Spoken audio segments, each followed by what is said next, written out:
I just figured at this point, we just need to continue with the heavy hitters. We need to bring in the best possible people we can do because this podcast is really about to take off. Are you ready for episode 5 with the most wanted guy in Minot, North Dakota?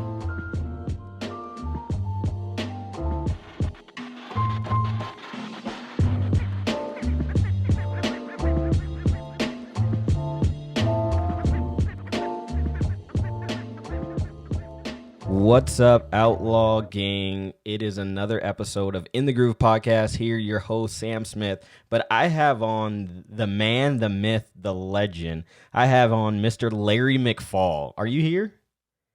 Yeah, hello Sam, how are you? I'm doing good. So for the people that don't know, for the people that are not in the North Dakota area, that don't know who Larry McFall, the ice doctor, you know, I mean, the most wanted guy in Minot, North Dakota. Just kind of give us a brief idea of like who you are. Like the people need to know.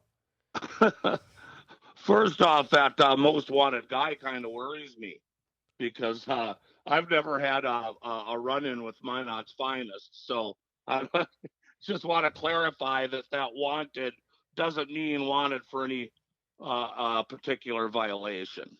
Oh, are you sure about that, Larry? I mean, high Yeah, stakes, I'm right? positive. I just wanted to make sure to throw in that disclaimer. But okay, well, my name is Larry McFall, and born and raised in Minot, North Dakota here.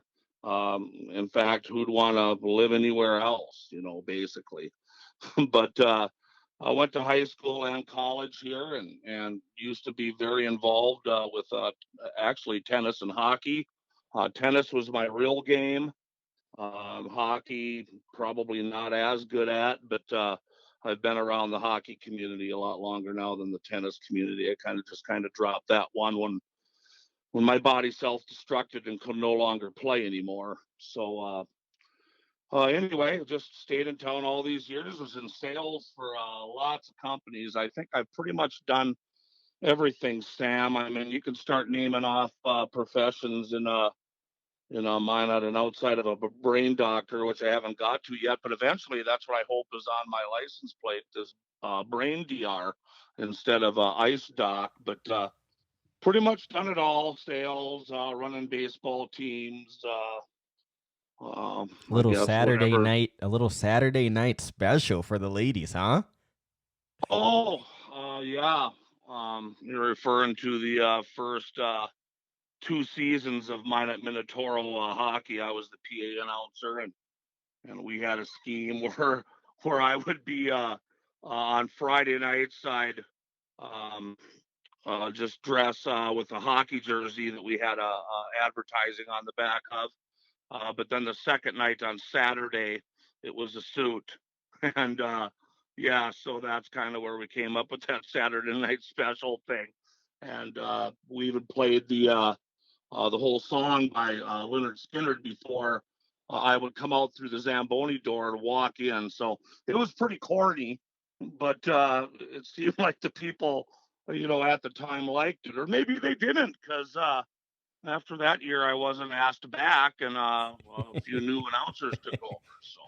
Yeah. And I mean, so you have these names. You have the Ice Doctor, you have the Legend, the McFall brothers, you and your boy, and you guys take care of the ice. You guys, we could talk hockey all day, right? But we're gonna talk racing, Larry. This is what this all Oh, about. good, Yeah. good. So, um, I'm just gonna start it off like this, Larry. How do you feel about this whole coronavirus? We're gonna get that out of the way. How do you feel about what's all going on and how it's really kind of messing up the racing season? Oh, well, first off, yeah, before we get to the racing season, it's messing up a lot of people's lives, taking away their livelihoods. Um, I know kids always say they hate school, but if I would have had to miss my last 2.5 months of going to school and seeing kids and not being able to go to a prom or whatever it might be, plus spring sports, that I just feel so bad for all those people. So this has screwed up a lot of people, and hopefully everybody just keep hanging in there, and eventually we hopefully might be able to at least come close to a resemblance of what this world used to be. But yeah, Sam, when this first broke out, I wasn't really worried about it. I was just telling people, no big deal. This is, it's might even be a political hoax for all I knew at that time in late February, early March. But now I'm starting to really worry about the racing seasons, because as you saw that report that was put on out about the different steps to, opening back up America and opening back up North Dakota, because, our governor is pretty much going to follow, whatever the federal does. And he's been doing a great job, in my opinion, as well. But uh, Geez, Larry, now as they've got, you're really getting even if we, political on me.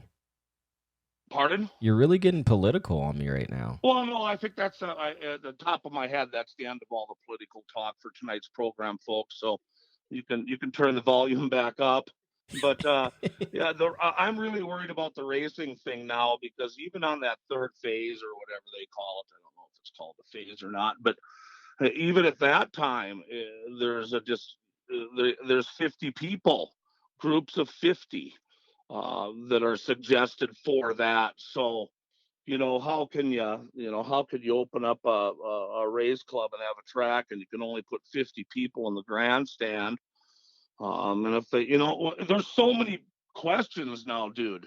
I mean, we've got the same thing. I hate to go back to the rink again, but we said, okay, it can be half 50, but we've technically got three separate buildings. So can we have 50 over here doing this, and 50 in the middle doing that, and 50 more? Or do you mean 50 for the whole thing, including the people that are working? So kind of the same thing with racing.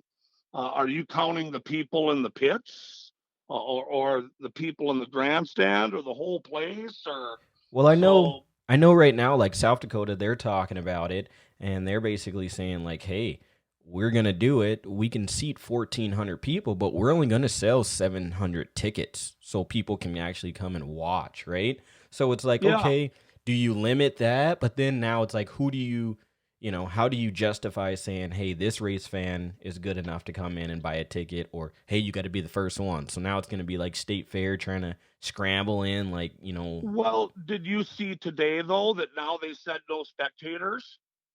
After talking further with I guess the COVID authorities down there, and the governors or mayors or whatever. Now they had an announcement on came late today on their website, that said now it's spectators, no spectators allowed. And so now they're telling everybody to go to Speed Shift. That's the company that's going to be broadcasting it. So now, everyone's going to have to buy Speed Shift, have it if you want to watch it. So yeah, they kind of changed their tune there a little bit. I think they probably got some pressure on them or something. But if they stay at the 50-person deal, how first they'll have to come up with some guidelines of what constitutes a particular building, or are the pits separate from the grandstand, or is it all considered the same? I mean, and who's going to make those decisions, and get this thing organized and start coming up with some guidelines? I mean, and to look at, I know Estevan canceled the first two nights, the 1st and 2nd of May, I believe that was supposed to be out in Williston. We canceled our first week, so now we're not on the hook till May 23rd again. And Brandon Beater and the Nodak Speedways canceled the first one here. But how are you gonna? Are those guidelines going to be set by then? When that's only 2.5, 3 weeks away. I just are really starting to worry about these race seasons. I see Port Royal, a real famous track out in the Pennsylvania area. I believe it's in Pennsylvania. We watched some races there on Dirt Vision from there a couple weeks ago, before this thing started, and they now have canceled their season. So it's just really worrying me if we're gonna, get anything in edgewise at all now. It's scary, man. We're going through stuff that none of us have ever been through before. Oh, for sure. And it's one thing I see it too, especially in the drag racing stuff, which I know you're going to give me grief about that. And we're kind of going to start peeling back. We're gonna start peeling back that can of worms here. But I mean, it just really sucks to see that, like, it's not just hurting the racers. It's not just hurting the racetrack promoters and the sponsors and the marketing partners and everybody like that. It's hurting the fans too, right? And then it's hurting the local businesses. It's hurting more than just one or two things. So, and I think that's the biggest part to it. And like I said, we're gonna start peeling back this can of worms between you and I, and just kind of get an introduction for everybody to know a little bit about Larry and I. We usually do a live feed, at the hockey rink, IRF Hockey. He's the ice doctor. He does a phenomenal job over at the Maysa Arena with all of our youth sports and college and junior hockey and everything like that. But we also share like an undying motorsports passion, but we're on two sides of it, but we can see eye to eye in a little bit of it, right? Well, first off, what I need to know is I God. need to know what kind of clientele I'm speaking Well, to here tonight. so I, no. There's no clientele or anything well, like you've that. got some sort of a following. There's a group that's following you, and Well, I have no idea who I'm talking to. So I am a drag racer. We all know that, Larry. Yes, But we all know that. we talk, we talked to KR from Kevin Rogers. We had him on 2 episodes ago. And he really, we just talked racing, but there's just a little bit more. Like, I know how to push your buttons in that little way. So we're going to break to one sponsor, but after that, we're definitely going to get into it.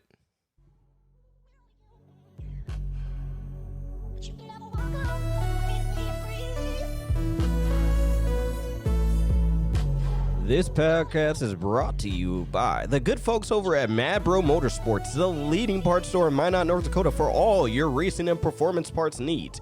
Call Slam and Sam and the gang over at 701-720-7996. Again, that is Mad Bro Motorsports, located in Minot, North Dakota. 701-720-7996. On the way to being free. All right, so there it is, Mabro Motorsports. We can't thank those guys over there enough for their sponsorship and for what they do for the racing community. But here we go. Like, if I had a crack of a can right now, here goes, Larry. No, okay. So we're just going to talk racing and give the people in the garage something to... He's still not going to tell me who listens to the show, but that's okay. Go on. Well, I don't really, Larry, to be honest with you, I mean, I don't really, know, hey... there's 50-year-old men listen to it or this or that, right? I mean, there's a good portion. I'm going to say most of them are probably in the drag racing, but I mean, okay. I'm pretty sure that there's a lot of people, Do they have guns? Larry, no one's coming up to Minot, North Dakota. Like, I got you. I didn't know how to answer the drag racing question. Yeah, no one. Don't worry about what you say. No, yeah. They've got guns. Be careful. No. We're good. Like, okay. This isn't one of those inmate jail shows that I'm running here. I mean, Jesus Christ. I know you think that, but no, so here we go, Larry. Here we go. First question. Why do you give me so much crap about being a drag race fan and a racer, but yet I still sprint cars like you do? I watch iRacing, damn near want to go and buy one because there's nothing else to do. But why do you give me so much crap about it? It's racing. Okay, now technically I don't think I'm really giving you a lot of crap about it. I'm usually asking you, how's your car? Why aren't you racing? We talk about stuff like that, but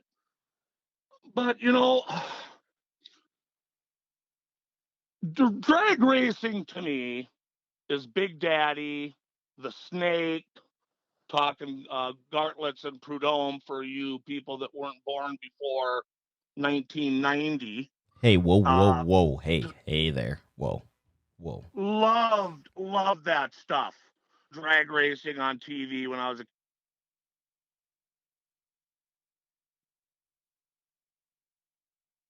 Larry, you still there? Don't know what happened. I think the drag racing gods took him out there. Let's see. I think we got disconnected with Larry. But what he's talking about right now is, the old school drag racing is what he likes. So let's see what just happened right there. See if we can get him back on. Oh, you guys need to listen to this. Larry McFall.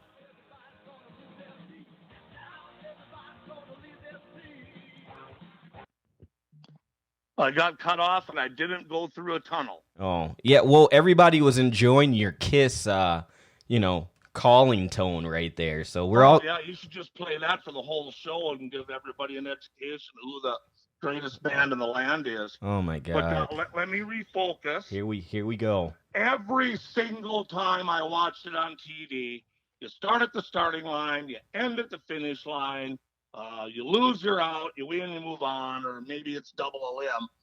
Then I start going to the drag racing in Minot. I watched Charlie Fox, who I was announcing with at the time at Nodak, Robert Ferguson. He ran a black Chevy, I think it was a Chevy pickup out there. And cars are finishing like at the finish line, and I was down in the pits. I go, God, that guy won by a lot. He goes, well, they don't know, not necessarily. He goes, they have to run what they say they were going to run. And I'm like, what? What are you talking about? It's called bracket racing. What's that called, that form of racing? It's called bracket racing. Horrible. Totally horrible. What? Okay. Okay, yeah, I think I can run that 100 yards in I can maybe run that 100 yards in 32 seconds. And if that's what it takes. Run it in 30, or excuse me, 30, and I get penalized because I did it too fast. Well, yeah, you broke out. You broke out. The only thing drag racers should break out is if they have acne when they're younger. Yeah. And hopefully not some of the other stuff you might break out with. Especially like COVID. Oh, God. 19, but seriously broke out. Yeah. Charlie got penalized that night for going too fast. And I was laying on the hood of I was just baffled. I just laying there looking at the sky going like, what is he trying to tell me? So then, and that was it. That was my last time to the Minot track, except when I wrote for the Minot Daily News. As I said, you can ask me professions, and I've probably done every one of them. And I interviewed Brendan Howe that night out there. So I was up in the tower, and that was time, man. I mean, seriously, call me when the winner is the first one to the finish line, and I'll start coming back. Well, you can. I mean, that's what right now, like that's what we call outlaw racing, right? The streetcar scene, everything like that. It's first to the finish line wins. But I mean, that's where like the sport has evolved, right? You grew up in, muscle cars. Like when I think about like what my parents grew up driving. And what is going on with this connection? I don't know, Larry. Stop yelling at me. What is going on? I can hear you perfectly fine. Okay. Proceed. See, he's going crazy because he knows I'm right now, and he doesn't like it that I can justify what, bracket racing is. So he gets mad and blames it on his phone, just like he does when he's watching TV and the Packers lose. So I thought you hung up on me again. I didn't hear anything at all there for a little bit. Oh, geez. That's what happens when we live in the country, Larry. That kind of stuff happens all the time. Yeah. But so anyway, back to our racing thing that we're talking about here, okay? Focus. Other than that, I don't think I would rip at you too much about anything, maybe. I don't know. No. So that's where it evolves. Like I was saying, it's because you have muscle cars back in the day, and then all of a sudden now everybody's driving Honda tuners, right? Tuners are like the cool thing. WRX, loud pipes. Man, right? Yeah. But now we're going back. Like you're seeing that trend where we're going back. The outlaw racing is coming back. First to the finish wins. And that's the difference. It's no different than, and here I go. Don't knock on me too bad. But it's the same difference as like, okay, I'm going to say it like this. And you know it to be true. When I first started coming to Nodak Speedway and what are those little cars called? What were the little legend cars? The legend cars came out. It looked like someone should have wheeled that little siren, right, for the clowns to come out. And that used to be the intermission for everybody. Everybody would get up, and no offense to these drivers, if you're listening to this, I know a guy that used to drive one. I'm not going to say his name, but it used to be intermission, right? Like you knew it. You're up there, you're announcing. Everybody gets up, and they're like, "Yep, I'm going to get my hot dog. I'm going to get my popcorn, and I'm going to get my pop." And for you guys that don't know, we call pop like soda pop. Sorry, we live way up in the yonder. Yeah, we're hillbillies up here. They probably don't call it pop. Yeah. So, I mean, it's the same way, Larry. You look at it and you see things and you're like, that's the dumbest thing since sliced bread, right?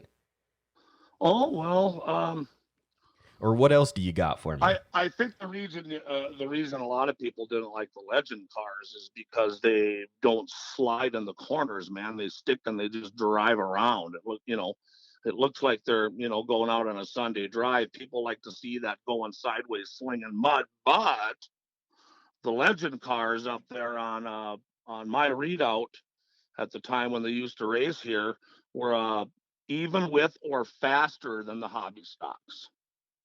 And I'm not hammering on the hobby stocks by any means, but the legend cars were going faster, I guess I'm saying, than people really realize. But when you don't turn her sideways, Sam, and kick her in the ass and spray some mud coming out of two, it just doesn't look as cool. Well, okay, so now we're 1-for-1, right? You say bracket racing is kind of crazy, and I just I pretty much won both of them so far. And okay. I think if your fans would be able to log on in, they would let you know that it's 2 rip. Oh, it's 2 rip, and it's going to be 3 rip pretty soon. All right. So, okay, then I'll bring up another one. You guys say, and I wish I would have recorded this, but you guys say, the playground of power, the ground is already shaken.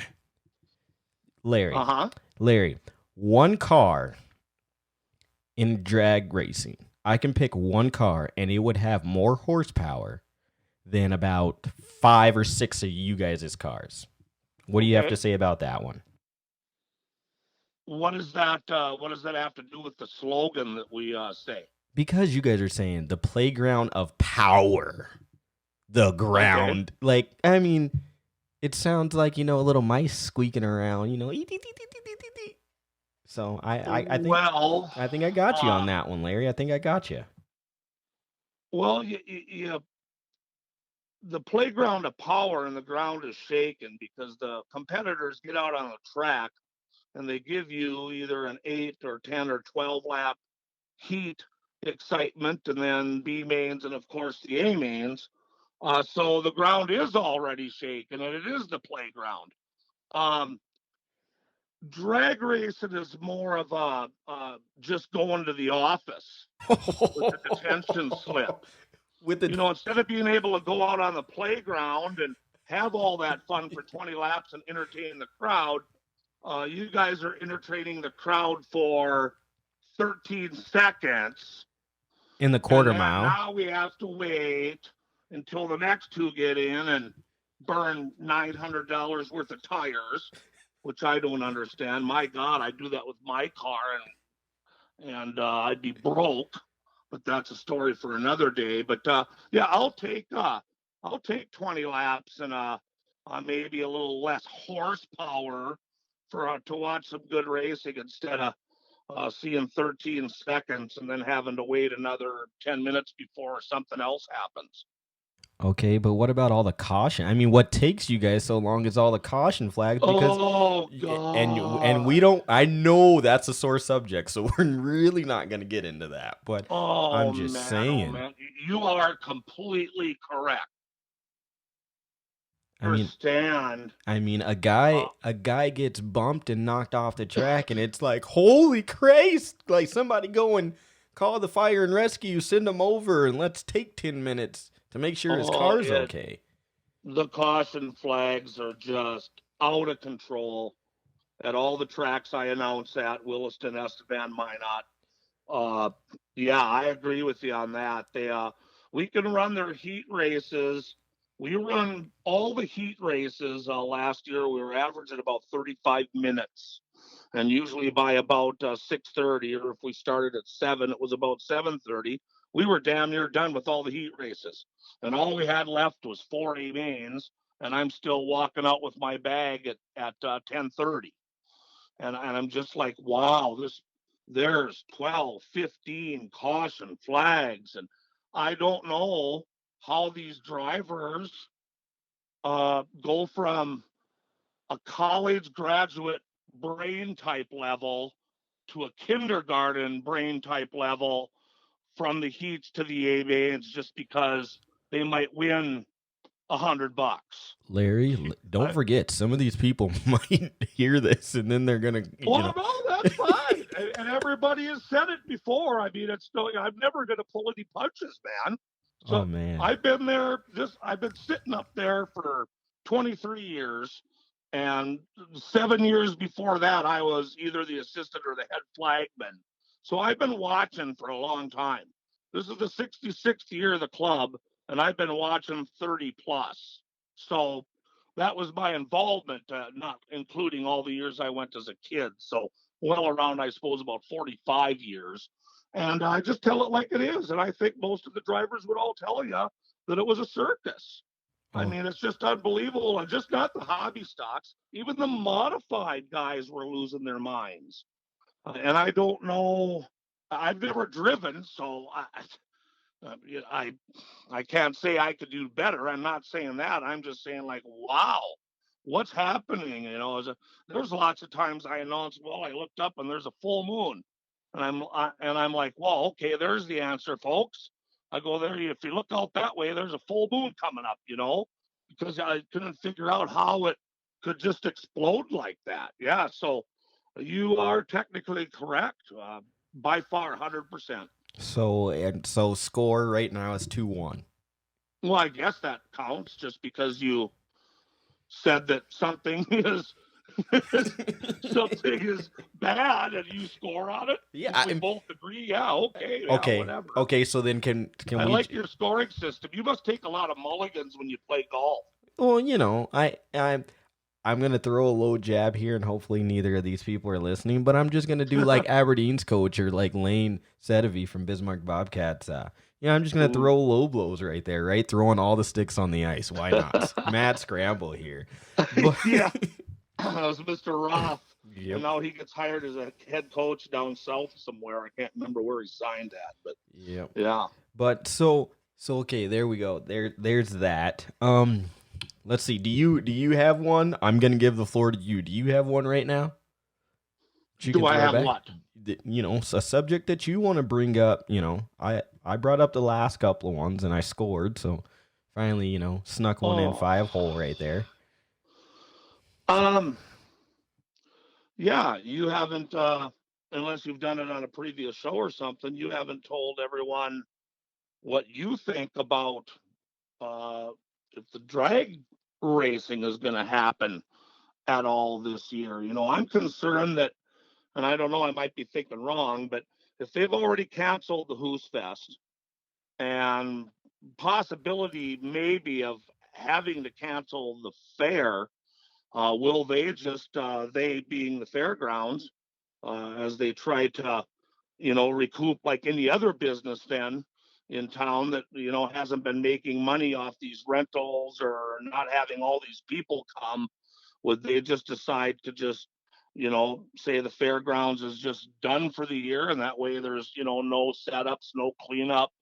Are you concerned at all about the drag racing season?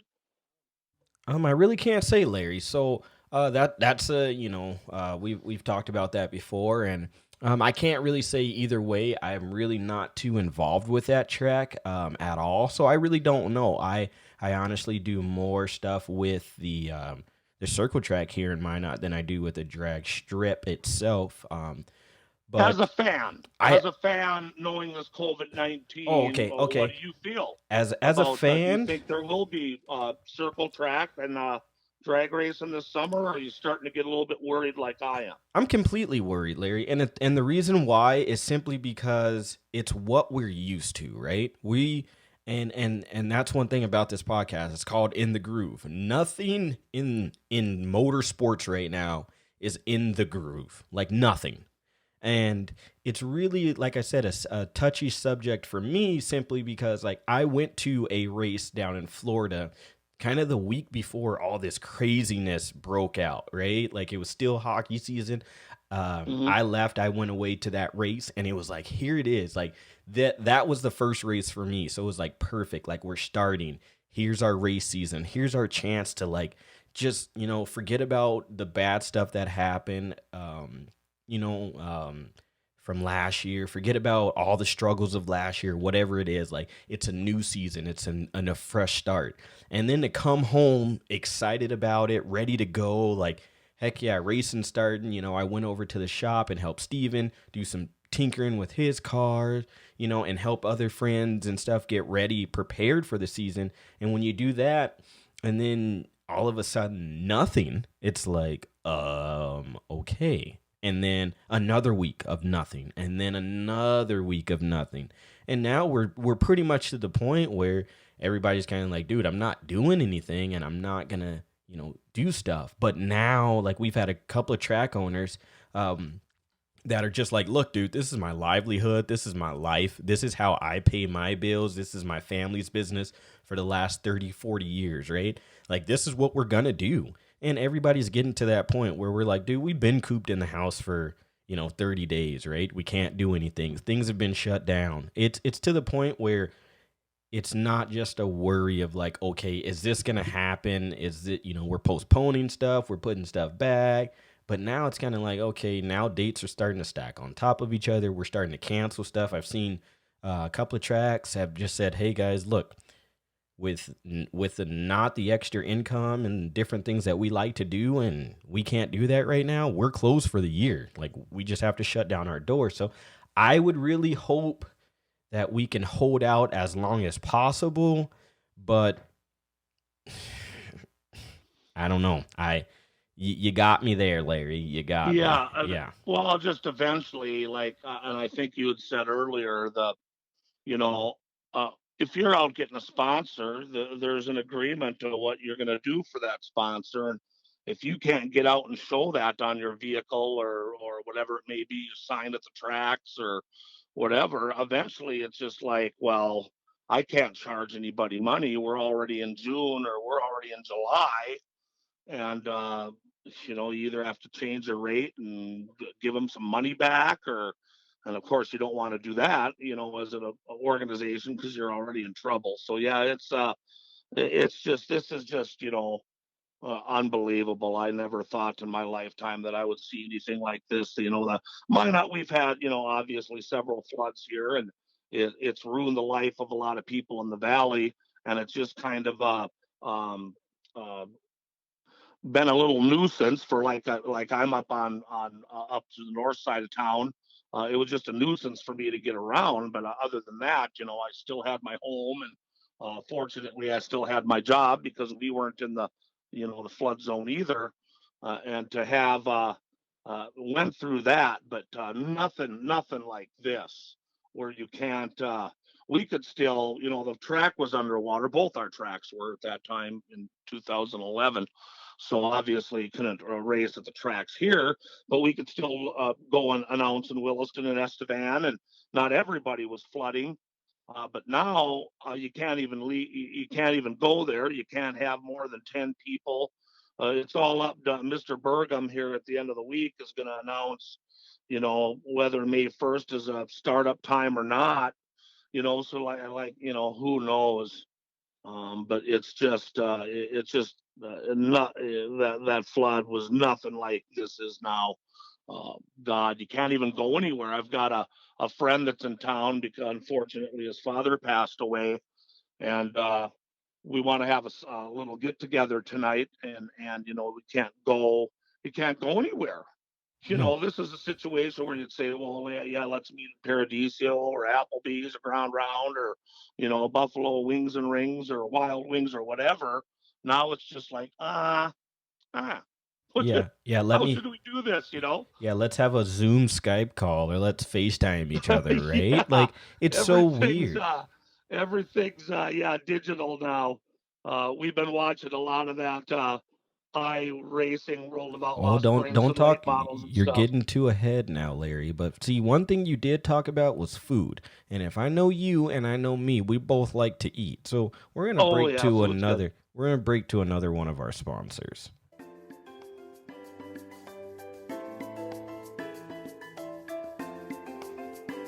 ALS Teca Mexican food located here in Minot, North Dakota on the north side. If you want the best and authentic Mexican food located in Minot, North Dakota, please check out the gang up at ALS Teca Mexican food located right near the Minot International Airport. Go up there, try one of the burritos, and I guarantee you, you will not leave hungry. The best and authentic Mexican food here in Minot, North Dakota. Again, that is LS Teca for all your dine in and dine out needs. So I don't know if you've eaten at LS Teca, Larry, but I really like their burritos and their tacos. If you haven't tried that, you need to go up there and do it. Yeah, I actually have been in there just one time before. All right, well that's good. So, like you said, iRacing. The tacos. Yes, Pardon? you said something about iRacing, which I really Well, enjoy. that's internet racing, the World of Outlaws, and has late model and sprint car invitationals. All these guys are buying their. I'm sure a lot of your listeners probably have. Some of these guys probably have this set up already.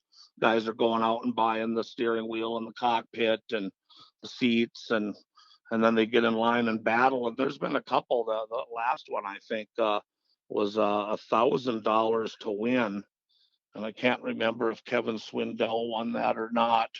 But we're watching that, man. Well, there's It's honestly like, I mean, it's for me it's like, dude, yeah, I mean, I'm going to turn on racing, and then one of the guys I work with, Jordan, you know Jordan from the yeah, hockey yeah. rink, he actually bought one. He's like, dude, I just got my iRacing stuff and I stayed up all night. And I'm like, yeah, I can tell, dude. Like, you need to go and grab an energy drink cuz you look like you should just go to bed right now. But I mean, it's about all we have. But the only thing so you're going back to your name, the legend.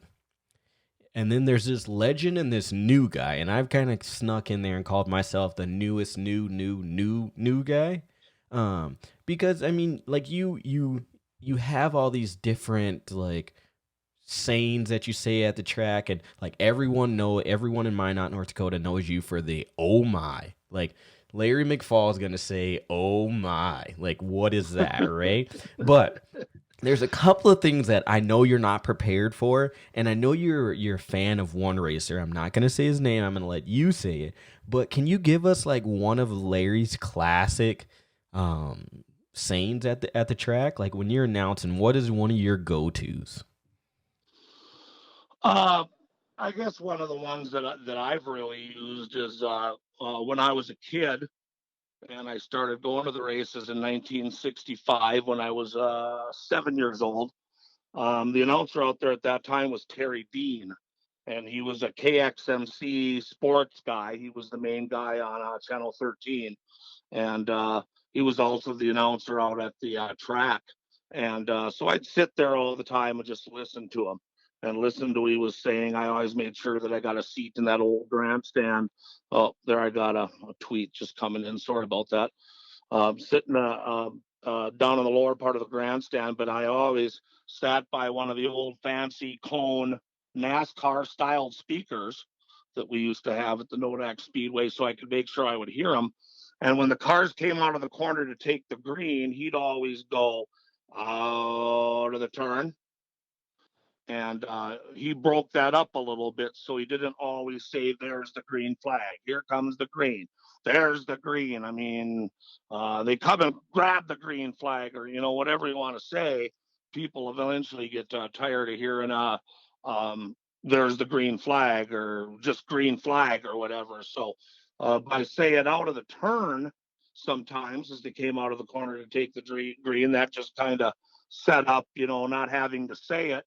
And he did that for quite a few years. So that one kind of caught on with me, and now through the years I've kind of changed a little bit sometimes, where now I listen to Jerry Van Sickle a lot, one of the best announcers down in Iowa in the mid part of the country. In fact, I think he's announcing that show in South Dakota, I believe, the one that you and I were talking about earlier. I think he's driving over to call that. Now maybe not. I don't, because they're not allowing fans, so I don't know why. You would need an announcer, except for the webcast, obviously, I guess. But it was to just say something like, "Here they go," or "Let them go," or anything to get away from saying green flag all the time. So that was always fun. And then Charlie Fox was so good, Sam, at coming up with one-liners. Like, he called anytime anybody left anything laying on the track, he'd say the caution was on famous French racer Jacques Debris. And he'd say stuff like that, and then I just, he's right on him. He's looking for the keys to his trunk. And so none of them were really original, actually, by me. So I am just a huge copycat, Sam. No way. If they don't put the patent or the copyright on there, I'm taking that thing and I'm running with it. Everybody always wanted me to say boogity boogity boogity, and the first thing I would say is, that's Daryl Waltrip's thing, man. I'm not going to say that on the mic. That's his thing. I'm going to do my own stuff, but I'm doing stuff that my partner did and that announcer did years ago that nobody can even remember. But I don't really believe in copying too much. The guys that are still announcing around, we all kind of try to see them, to do our own thing. But we had names for guys. We called Daryl Coonan the Coon Dog, and that stuck. Um, there's lots of things that off the top of my head, I can't remember them now, but I know we've thrown stuff at guys. Down Tracy Damagala out of Bismarck, man, and That used to is come up the best name, like, last name ever. Like, and that's why he used to come up and drive those cars that you hated to watch, and then he turned into a modified driver, and that's what he's doing now. And yeah, when I first saw that name, I just go, that is one of the greatest names in auto racing. So I started dragging it out just to, accent it more. I'd go, I can't remember what number he drives right now. He was the, he was the farm for food car for quite a few years. I'm just having a brain fart on what his number is, but I would say, like, and in the number 7 car, the greatest name in auto racing, it's Tracy Dama Dalla. And I'd really stretch it out. And now, if you listen to down in Mandan, that's how John Breckel says it now. He is saying, stretching out the Damagala, and the family just loved it. They were just giggling when I first started doing it. Tracy's wife thought it was the greatest thing since banana bread, and there's so many of them, but those were a few that it's just kind of fun to, when you hear people saying it, like you said, the oh my thing. When you start hearing people say what you say, then you know that you're probably doing something right and that they're listening to you.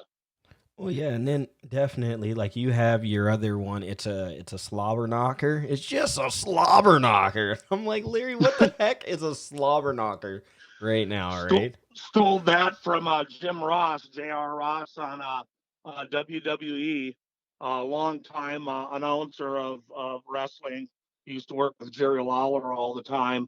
And old Boomer Sooner, as we call him, JR, was from Oklahoma, and he coined that phrase slobber knocker whenever Stone Cold and The Rock might maybe go blow to blow for 5 minutes straight. He'd call it a real slobber knocker. So I just thought that was such a cool saying and a slogan. And so I started using it. And believe it or not, the first year I used it, I was actually throwing in the disclaimer that came from J.R. Ross of WWE. I made sure to let everybody know after I said, "Oh, that was a real slobber knocker over there in corner number 1," as J.R. Ross at the WWE would say. But see, that So I always made sure that, hey, this is his phrase, so no wrestling fan gets mad at me. And then as years went by, obviously it kind of died down a little bit. So don't have to throw the disclaimer into there anymore. I've reached, what is it called, the statute of limitations. Yeah, Larry, you've been past that for years. And that's one thing, Yeah. like, that's one thing, that's why I put the wanted on there, right? Because you're wanted for so many things. And, like, you have this broad, like, people just don't even understand it, right? They don't know, they don't get it. Larry, like, knows sports and history and just wow, like, wow things that you'd be like, oh, really? Like, what is this about? And Larry's like, oh, and that, and on this day in 19, blah, blah, blah, blah, blah. And he'll just rattle it off. And it's like at the end of the day, I'm like, dude, how does this guy remember this stuff? Like, I mean, it's crazy. And I know one of your another guy that you really like is the Big Show.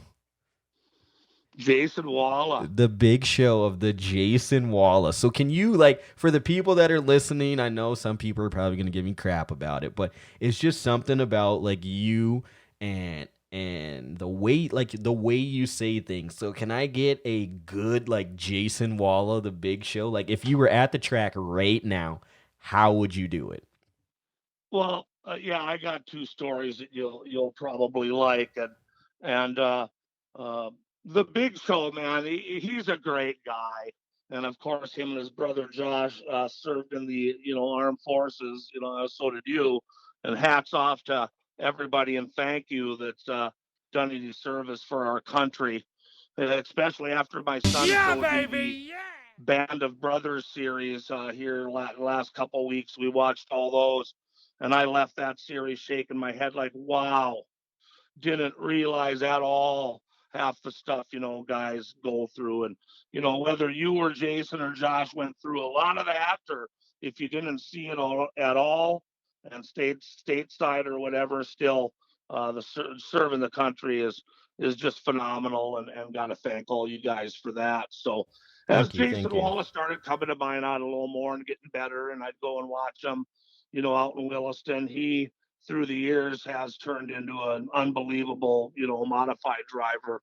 Obviously, he wins the IMCA national title a couple years ago, and I got to going down and interviewing him a few times and getting to meet him, and then after a while at the tour, we'd go down into his pit stall every night and visit. So, and he also sponsored myself and one of my former partners on that tour for years. Gave us extra cash for food and helping us out with expenses and stuff. And I thought that was pretty outstanding too. But yeah, so that's kind of how we met. And then it really took off when one night at Nodak, uh, Jason Wall and his brother had the exact same looking car. I mean, the paint scheme was exactly the same. And if anybody knows some of these new paint schemes nowadays, the last thing they take into consideration is if everybody can see their number. I mean, I don't know where that rule went. As an announcer, I would like them to enforce the rules, whatever they are. 12-inch numbers, blah, blah, blah, so we could see the numbers. Now they're in the wraps and they're psychedelic, and so you can't even hardly see them. So, in defense of the flagman that night, they were, and of course, we all know that the lighting isn't always the greatest at Nodak. They've worked on it and bought some new ones, and that stuff's expensive, and you can't afford to buy new lighting. So there are a few spots on the track that have portable lights, and at that time, I don't think we did. And so it was a little bit dark in corners one and two, too. And Josh Walla just tea kettled somebody. I can't remember who he hit, but Walla just punted him. And so when they come around the next time, Jason gets shown the yellow flag, that he's going to go tail end. And wow, I mean, he wasn't even close to where it happened, and that's why he was so bewildered, and that's why it turned it into just total anger, because he's like, "What the hell?" So he parks on the track, and we all know you can't do that. He gets out of the car, and I think he walked up to the flagman and asked them, if they wanted to hit the ground round after the races. And I think they were exchanging phone numbers so that they could go out for supper. But then he showed him. I thought he was pointing at him, but he was using his middle finger. So I'm not quite sure what Racers that don't do was. that, Larry. Come on. So and then he leaves the car there and he walks away and leaves his car on the on the track. And I'm on the microphone going, you forgot something. Show you forgot something. Your car is back there, and the officials are freaking out, and they're bringing 25 wreckers over to pull them off the track or whatever. And I can't remember if they did tow it or if they eventually somebody else, if overpaid Jake, if he was with them at that time, came over and fired it up and moved it. I guess I wasn't watching. I was looking down at paperwork and lineups and stuff Shout by out then. to But OPJ. were you there that night? Shout out to OPJ for actually going and like, I guess we can't do this. Were you down there that night? Oh yeah. Oh yeah. Yeah. So you remember that? And see, okay, perfect. Ooh, point right here. Point Sam. See, in drag racing, you don't get that. We're not gonna pull out right in front of the middle of the track and do that. We're gonna wait till we get to the top end, and then you're gonna get the John Force. Hey, what the. I'm just saying. So point drag racers right there, because we're not gonna stop in the middle of the track. That's dangerous for one. For any little kids out there listening, that's dangerous. You never get out of your car and you never just park your car right in the middle of the track. Yeah, I agree. You don't want to get out of your So, car, but I mean, he did make a statement, right? yeah, I mean, yeah, more. a little bit of a statement. Yeah, yeah. And so that was a statement, and then we were at the Classic Modified Tour one day in Mandan. We had raced in Dickinson the night before. Now we were in Mandan for the final, and then the Legendary, and we arranged a little golf match. So one of my friends, Brian Peterson, met us down there, and Lindsay, and then Show and me, and Show and I were on a cart together, and he took like a 4 or 5 stroke lead, I think, on that Mandan course, and then I made a comeback on the back, and he started getting in trouble a little bit, and boy, when he connects with the driver though, and it goes straight, holy crap, he hits that to the moon. But there was a couple shots where he just bananaed it 2 fairways over, and so he started crumbling a little bit. So when we got to the porta potty on 15 or 16, I did a Facebook Live with him, and he didn't want to talk to the camera. He was declining all comments, as I said, that you have to gain like 5 strokes and 3 holes or this is over. And he did a very poor interview. I think that interview kind of got him going in the right direction. We did it right at the porta potty too, but because I said, it's two things that pretty much are stinking right here, right now, is this porta potty and your golf game. And But that's one thing about your live feeds. I'm sorry to cut you off, but your live feeds are like perfect timing. Like when Larry McFall goes live, guys, it's unreal. Like I think he planned out his day. He's like, if I do this and I go live, my like everybody's gonna listen. So I remember these. Yeah, they do. To finish it, I got something else for that to justify your statement. But yeah, so we got done. I think he made a. I was getting a little too cocky and I exploded on 17, and I think I crawled to a 2-stroke victory. I think, and just ripping him for that, of course, and told the whole grandstand that night that I don't know how well he's going to do on the track because he just got annihilated by me in a golf round, and I was just ripping him. Yeah, So Larry. now we have this little relationship where if I put anything on about hockey, he rips me and says it's not a sport and people don't play hockey, and then I'll rip him and say, well, the only ice they have in Ray, North Dakota is in the ice machine at the bar. I go, so no wonder none of you guys like hockey because, you don't have a rink back in the 18th century. But no Jesus. offense to anybody that lives in Ray, the Maddox brothers. Yeah, and they're probably gonna listen to this, and I'm gonna get the text message like, "Hey, don't talk about Ray like that." I heard that they just got both the Maddox boys just got 8-track players to put in their pickups. I'm sorry, So Keith. I'm sorry. it's getting a little more modern there, but You had just commented on something, and I said I had one more thing, Yes. and now I So can't I'm gonna remember what bring you that up. commented on. I'm gonna bring that up. Which live interview was worse? That Oh, one well, or what the live Justin interview was what? Smalls? Was that it live feed bad, or was the one that Smalls did about you, where you had? I think you. Smalls was they were rained out and they were stuck at the hotel in Dickinson, and Brandon Beater set up his camera, I guess. And Smalls came to the podium and started yapping, and he just ripped me I think you on needed an this. attorney after that one, like for sure. That was bad. Oh, he was all over me. I wish somebody would still have a copy of it. Maybe Smalls does himself. I'd love to watch that again because yeah, he was just ripping.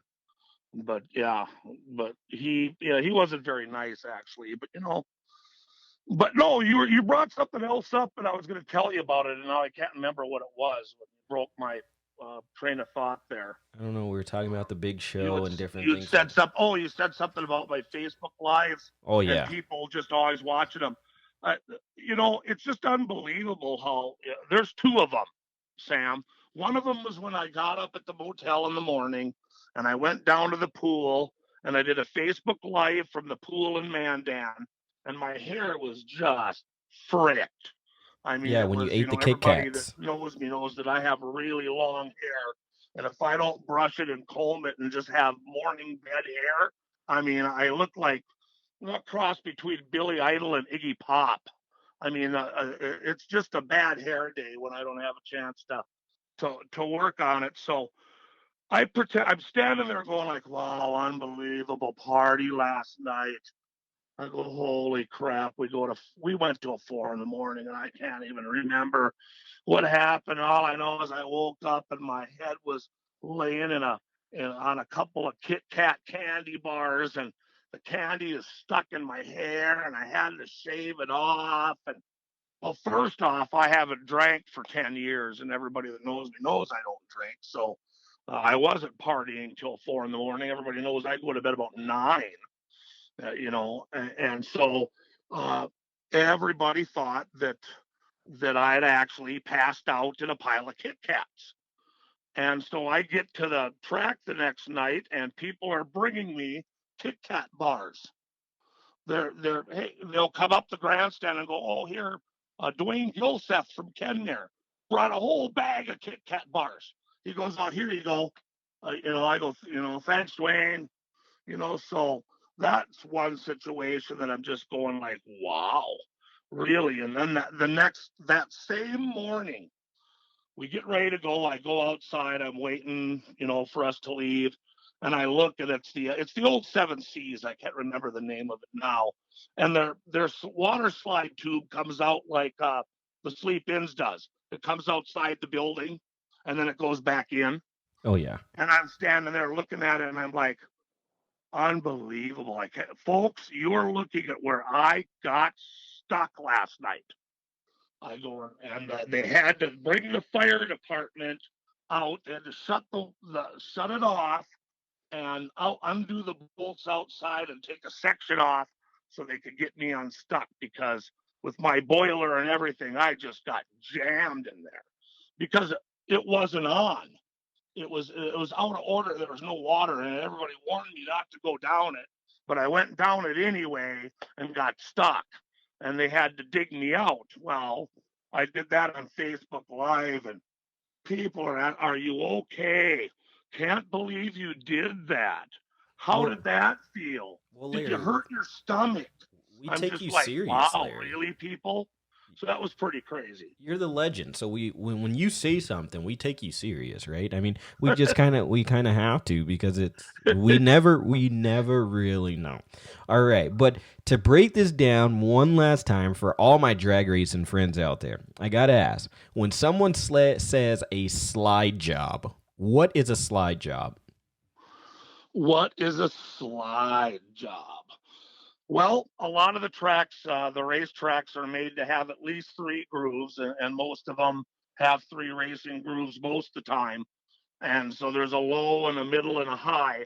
And some of these drivers, well, more than some, a lot of the drivers now have mastered the art of going into the corner from up top and going in hot and then cranking and sliding, or excuse me, they go in low, crank it, and as they're going in the corner, the car can't stick, so it starts sliding up. And that used to be just if you weren't set up right and you missed your setup and you're not sticking and you're sliding. But that is now graduated to where they try to do the slide job. So they're gunning it and cranking on the wheel to, crank on the wheel to make it turn the other direction. And they'll judge it and time it so they could slide chop right in front of the guy that they're passing. And then hopefully, now they're up high, hopefully they can get the traction out of the corner to make that slide job or that pass stick. And you watch some of these guys battle where that's just not quite enough to slide in front of the guy and go up high. He's in the middle. Now he starts going down low and he's got better traction because you're probably up in the dust or the marbles, we call it. And so I see a lot of times the slide jobs fail. But then you see a lot, and I know you two have too, Sam, where it's just perfectly executed slide job, and they take the lead or take the position, whatever spot you're battling for. And then there's the slide job gone bad. That would be me. You, that would be me. Basically take out the car that maybe you weren't far enough up. Maybe it's Sam and he doesn't like me and he's taking Larry out. I mean, there's more than one reason, but there are some pretty slide jobs that have gone bad. And then there goes your tension again. There goes your conflicts between drivers. And I'm only going to say this because I know this guy. Like, perfect slide job gone bad. Drew Christensen last year, right? In front by a car and a half, easy. I'd probably honestly say 2 cars. Slide job off the top of the track. Bleh. Like, at that point, you just got to be like, yeah, I'm just going to stay here. Like, don't even throw the yellow flag, nothing. Just let me sit here, okay? I'm going to sit here the rest of my night. All right, so there was a circle track question, drag racing question. What is a trans brake? What is a transfer? Trans brake. What's your trans brake? Yes. If someone said, "Hey, I got a trans brake on my car," what is that? Well, now you're going in a direction that you should not be going to. Oh, see, no, Larry, no, see, I got to stop you right there. We're not going to do that. Everyone, Jesus Christ. All right, so he's not going to answer that question. You do not want to ask Larry McFall any mechanical questions about what's this, what's that. Come on, Larry. What chassis does he race? I have no frickin' clue. Come on, Larry. That's why I've always had a good partner that knows the ins and outs of all the race cars and what might maybe be wrong when we see him smoking down the back straightaway. I show up and I do my job announcing and I go home. I can't fix squat. I have to call people to help me change a tire. So yeah, don't ask me. That might be an illegal braking system that you might maybe operate with your hand. I think he's Googling stuff. He has Brandon McFall sitting next to him Googling what that is. No, he's in the other room. That's just my guess that it might be something that's helping you cheat. Making those brakes it's probably illegal. No. Well, yes, in you guys' racing it is, just like traction control, we can use that. And there's just so many different rules, right? Like, all right, one other question, you should know this one. What's a J-bar? I believe those are the bars that help hold the steering and play the suspension down there, the steering of being able to go left and right. Okay, I'll let you pass with that one. All right. Is that right? Yeah, I'll give you that one. If the bar breaks, you can't underneath there. You can't steer. It's connected to the left and the right.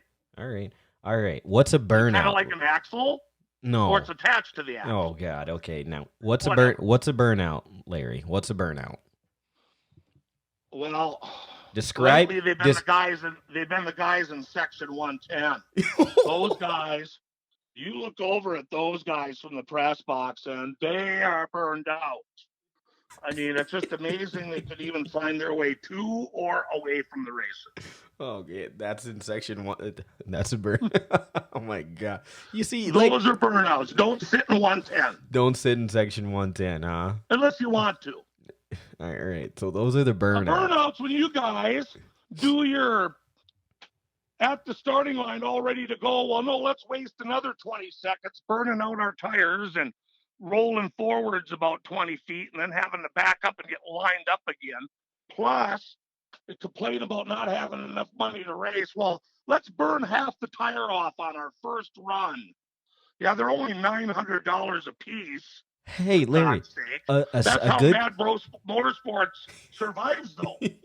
hey, a good, a good set of slicks last you a year or, half a year, depending on how much you're racing. But you guys are grinding tires. You guys are I mean, Jesus Christ, people have siping tire machines to sipe their tires so they get all the traction out of them. You guys are going through a set of rears every weekend.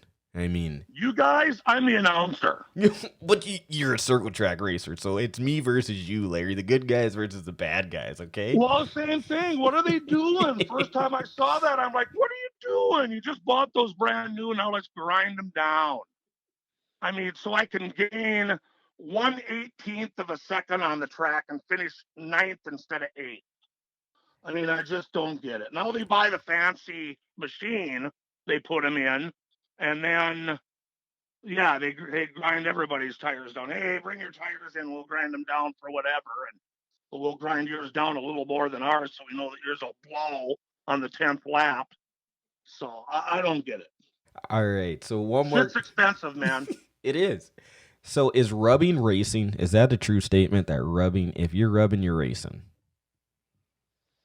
That is, you are correct on the terminology.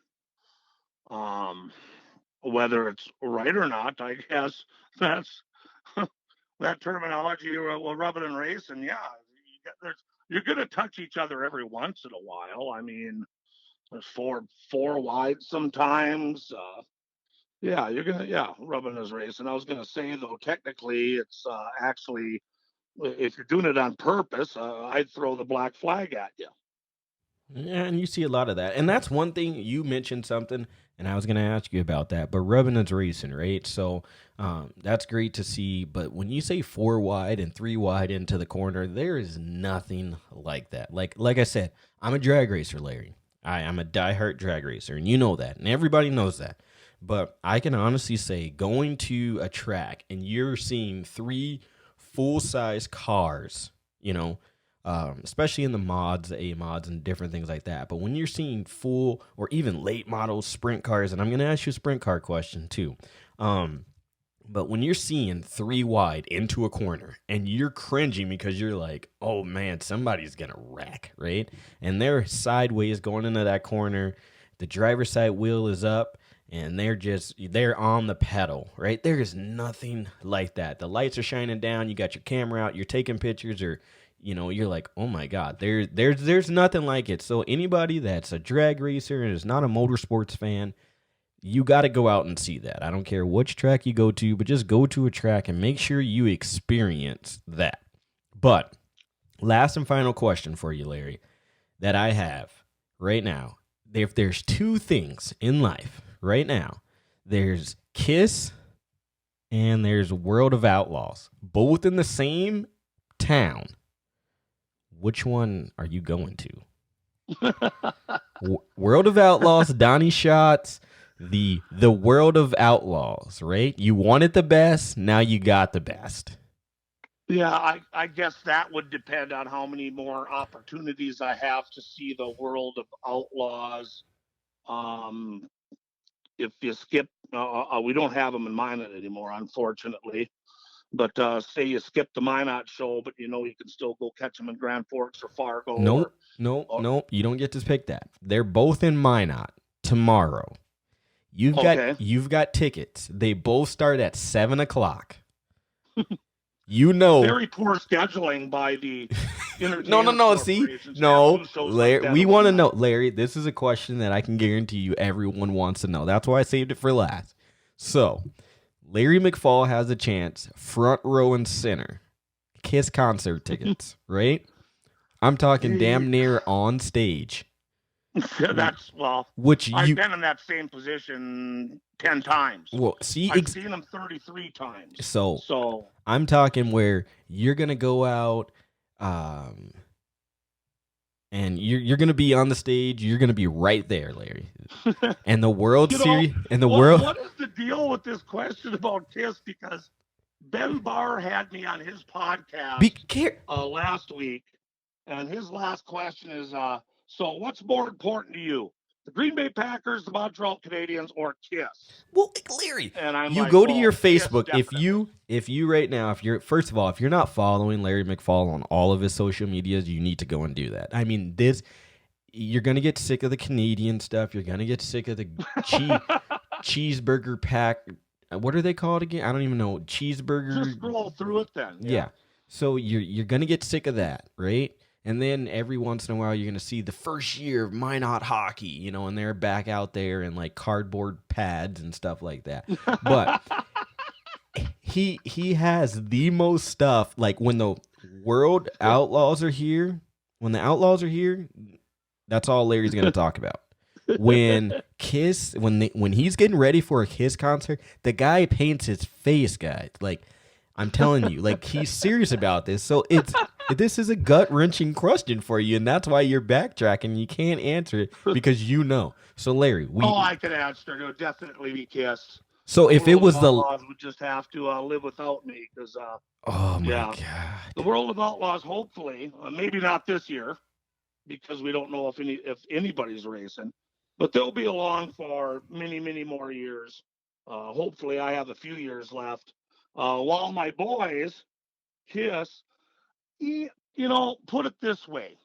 Gene Simmons now, and I just went to 2 concerts in February again. Gene Simmons has a cubicle on stage now where if he's not playing a particular song or if it's a solo or whatever, he walks in there and sits down. So yeah, it's because he's based old. on that, they're not going to be around that much longer. The dude needs a break cubicle, and he just had his 71st birthday. And so, this tour, the end of the road tour, might maybe be followed by maybe one more tour, the Barely Alive tour. But other than the Barely Alive tour, this one might be the last one. So you'd have to take advantage and go as many more times as I could. So, World of Outlaws loses out on that one. So you're going to pick Kiss, right? Larry McFall is going to pick Kiss over. Yes, absolutely, yes. Well, this one, Larry, it's been a pleasure to talk to you here we've been talking a little bit over an hour, but in Larry McFall fashion, everybody, we are going to send Larry out with this song here.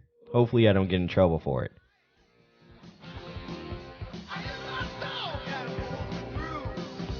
Can you hear that, Larry?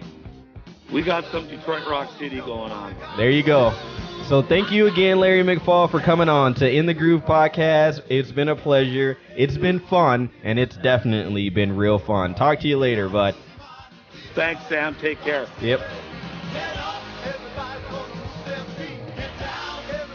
So I don't want to get in trouble for copyrights or anything, but if you know Larry McFall, this is his favorite song, Kiss, Detroit Rock City.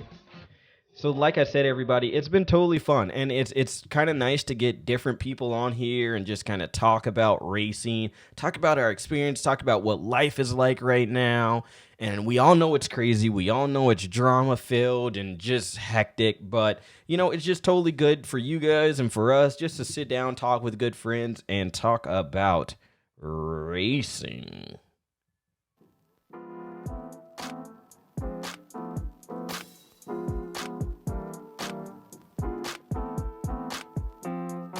So I just want to tell you guys about the easiest way to start a free podcast. a place where you can go where there's a creative tool that allows you to edit your podcast from your phone and your computer. It's Anchor. Anchor will distribute your podcast for you so it can be heard on every platform. I'm talking Spotify, Apple Podcasts, and many more. You can make money from your podcast with no minimum. I mean, it's just the way to go. So if you have not done already, please go over to anchor.fm, download the Anchor app, and get started for free today.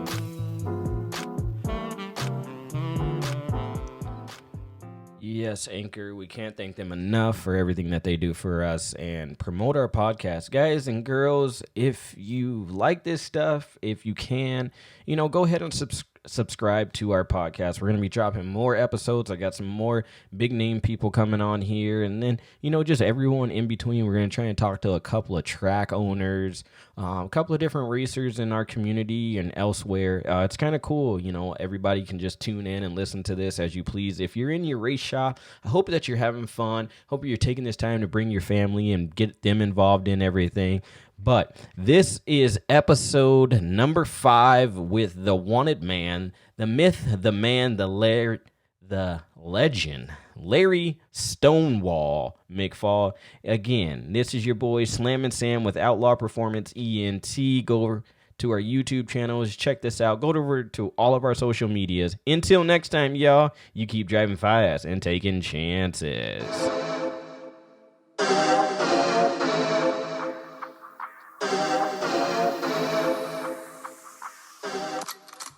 This is another episode of In the Groove Podcast, brought to you by LS Teca Mexican Food, Mad Bro Motorsports, and Outlaw Performance ENT. Thanks for tuning in to another episode of this great podcast, In the Groove. Stay tuned for the next episode. Until next time, signing out. Peace.